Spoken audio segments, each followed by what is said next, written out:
Hi everyone and welcome to the channel. My name is Ryan Abair and this is where I share my insights. And today I'm talking about worry, the familiar state.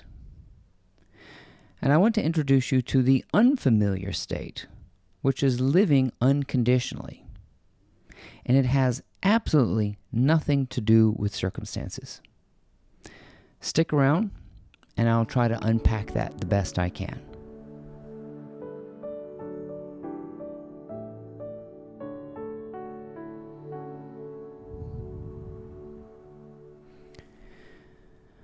Many of us are simply unfamiliar. And whatever we are unfamiliar with causes panic in the form of worry. And worry becomes a tool, a useless tool to cope with life, as I've learned. Worry feels productive. It feels like you're doing something about your situation. But I've come to learn that worrying is futile. Even worrying about worrying or trying to stop worry is futile. And futile means leaky.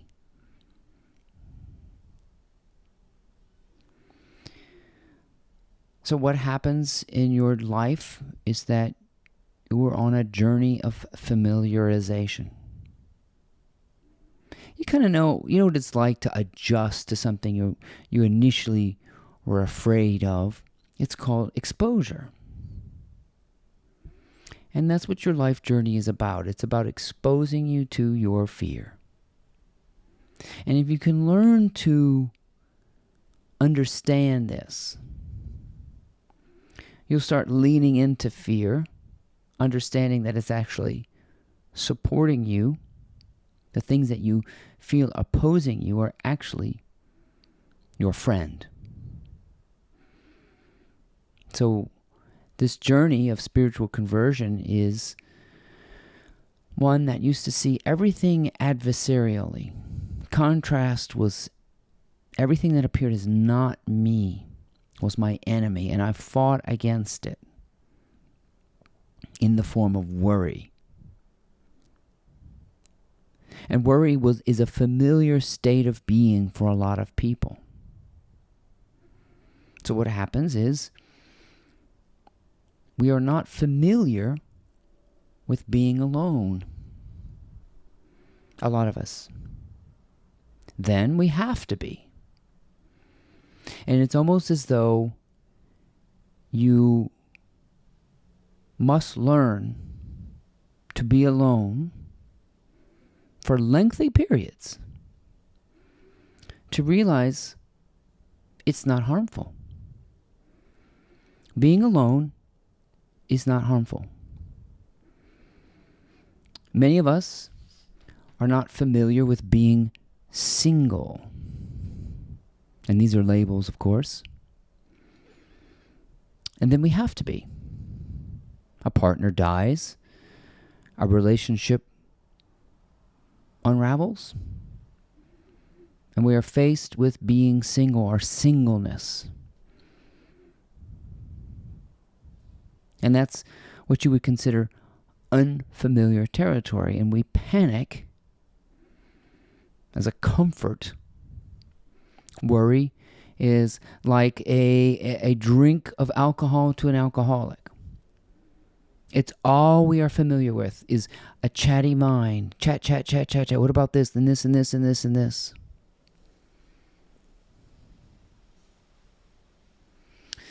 Some of us have never been familiar with being broke.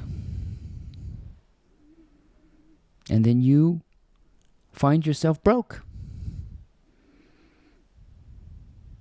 And you see it's not harmful.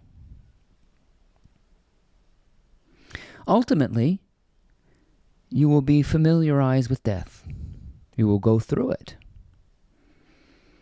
And on the other side, you'll realize that what you were afraid of was nothing.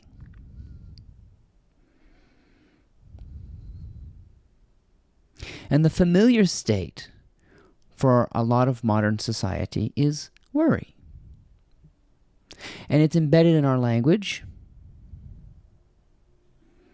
Oh, I'm so glad I don't have to worry about this or that.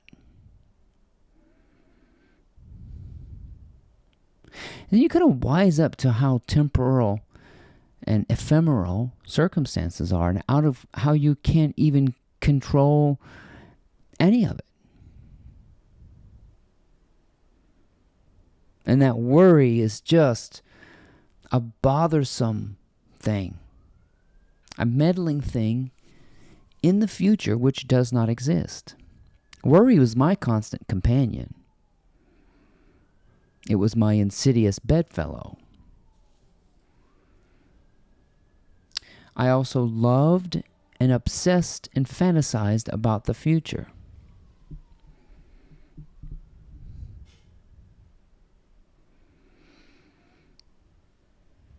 I made love to the future in my mind. It was just insidious. The future is a fantasy that is kept alive by worry. But what you're going to realize is that it's hard to keep up with and get ahead of what is not real. And so, we have a secret love affair with the unfamiliar future, which is insidiously pleasurable. It's a strange thing, our love affair with the so-called future. Because no one has ever tasted, seen, touched, smelled, nor experienced the future. How much time do you spend thinking about what's not real? The future. That's when you kick yourself and think, geez, my coping mechanism is to try to get ahead of the unfamiliar future, which is always the way it is. I've never felt comfortable with the perpetuating unfamiliar.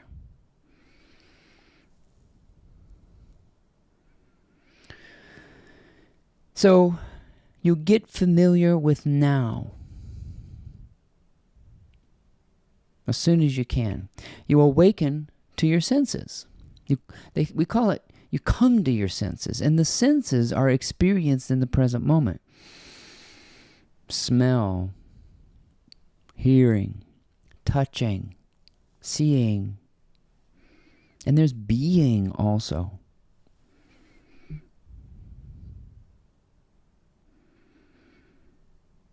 And you begin to leave the future alone. How? Nobody quite knows. This is the thing. YouTube is filled with how to stop worrying, and I can't tell you how.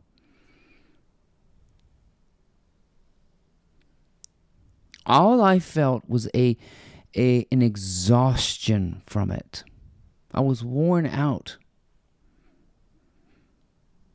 So worry finished its course.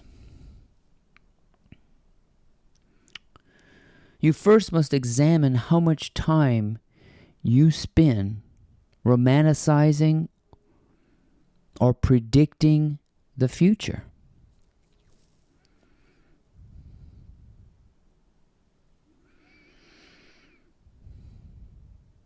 And you begin to leave it alone.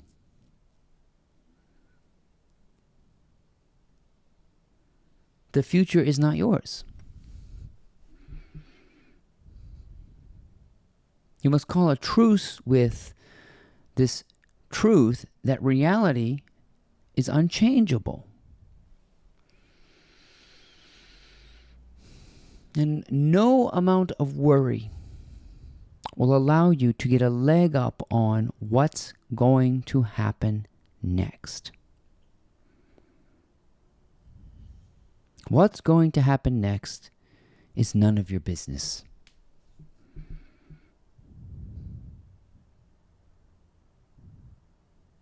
And you start figuring out what is your business.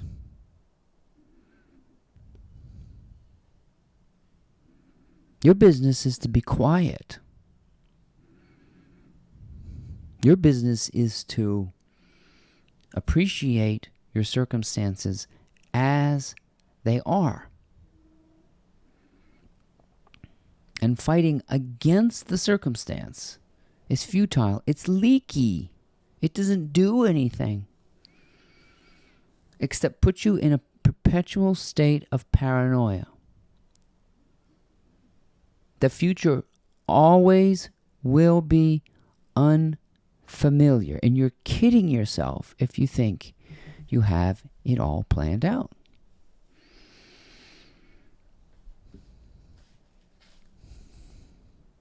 Sometimes it works out as you expect it to be.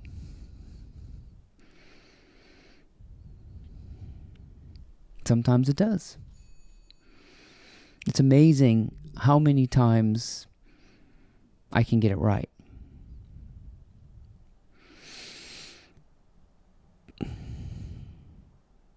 But then you just leave it alone. I have found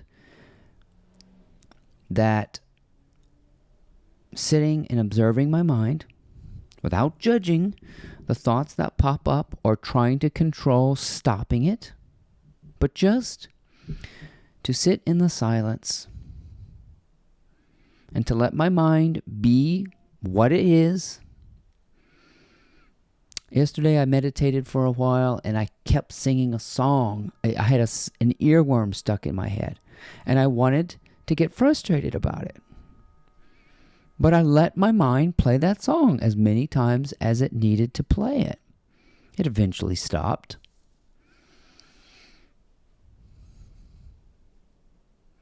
But the mind is a spontaneous happening. It's just starts spitting out shit.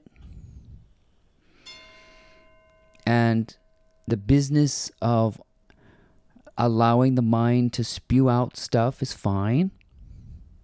But the key is to enjoy when the mind really stops its funny business, its leakiness. And to notice those spaces where there's no talking. The mind stops bothering you.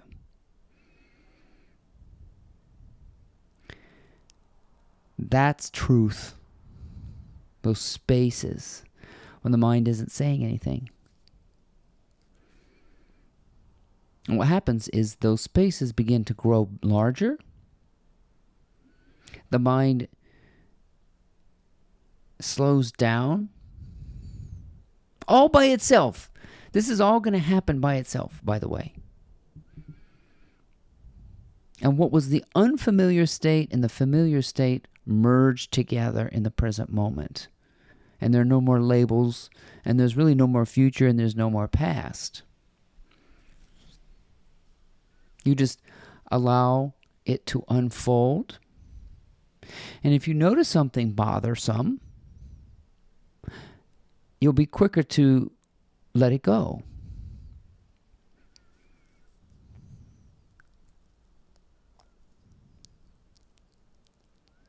And you allow your circumstances to be as they are.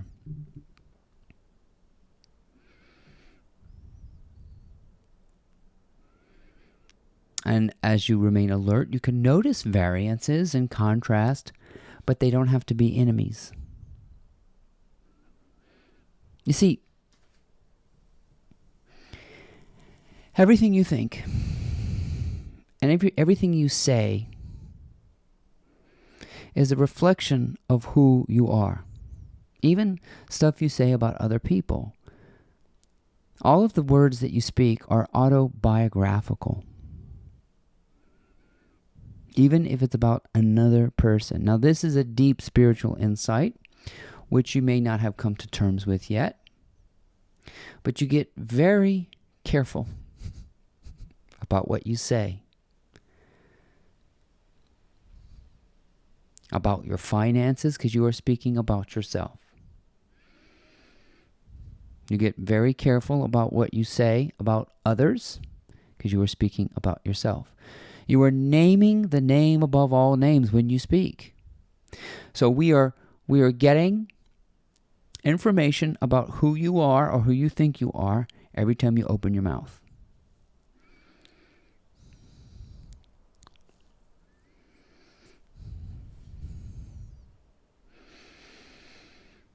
And I am joyful. I am loving. I am at peace with reality because I can't change it. The future is not mine. It remains in a fantasy. It's a fantasy that I absolutely cannot touch. That is not to say I can't accomplish goals or have dreams. But I realize that worrying has never done anything for me.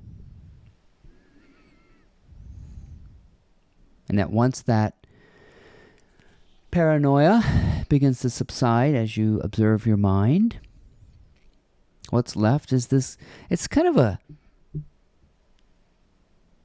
empty mind, carefree kind of thing. When your mind is quiet, it's just ecstasy to me. It's not happy. You're not happy, but I think it's just this, I don't know, it's a zing. It's a hum. It's, as Paul calls it, a peace that passes understanding. And there is a state like that. And unless you've experienced it, you'll wonder how or why or what this is.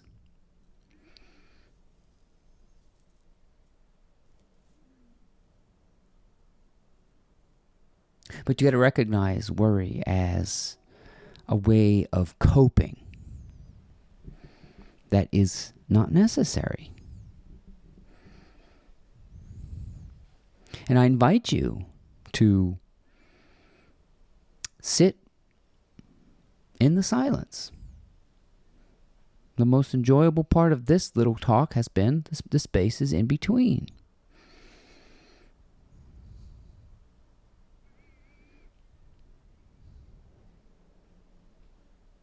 A refreshing pause.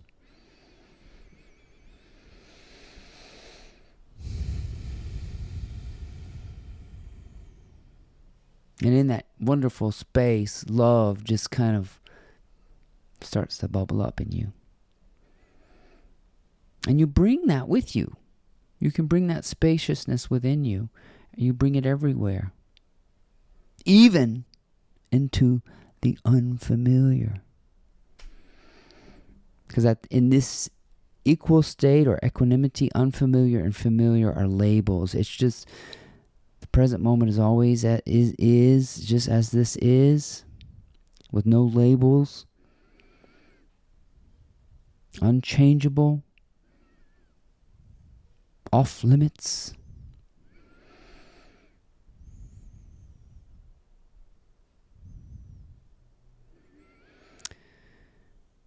So if worry is your familiar state, I encourage you to put yourself in situations that seem scary and unfamiliar, just so you can teach yourself to realize it's harmless. Death is harmless. Go to that first. Contemplate death. I cannot stress upon you enough how much contemplating death has helped me. Just realizing, hey, what's the big deal? Lights out. It's like going to sleep. Nobody's afraid to go to sleep. Why would you be afraid to go to die? Even if it's just lights out. Wonderful. Sounds good to me. If the lights stay on, then it's some kind of hallucination maybe, some kind of dream, I don't know. If it's a nightmare, it can't be any worse than the nightmares we live here.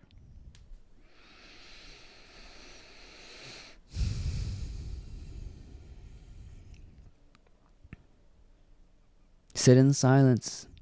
Enjoy the spaces. Be alone if that's unfamiliar. That's what we need. We need to go into unfamiliar states.